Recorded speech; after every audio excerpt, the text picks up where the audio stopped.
వేగిపోయిన అవిశ్వాస తీర్మానం.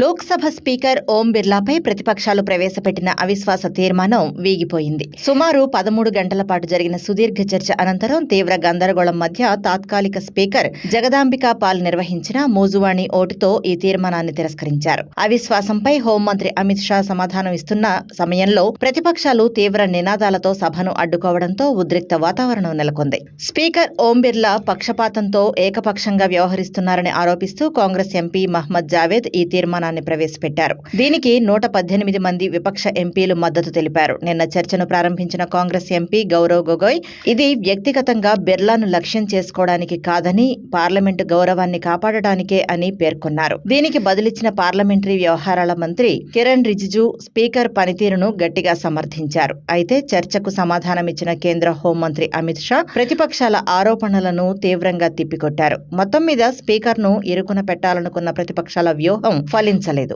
పైగా ప్రభుత్వ ఎదురుదాడితో ప్రతిపక్షాలే ఆత్మరక్షణలో పడినట్లు కనిపించింది. ఈ పరిణామం విపక్షాలకు రాజకీయ ఇబ్బందికరంగా మారింది.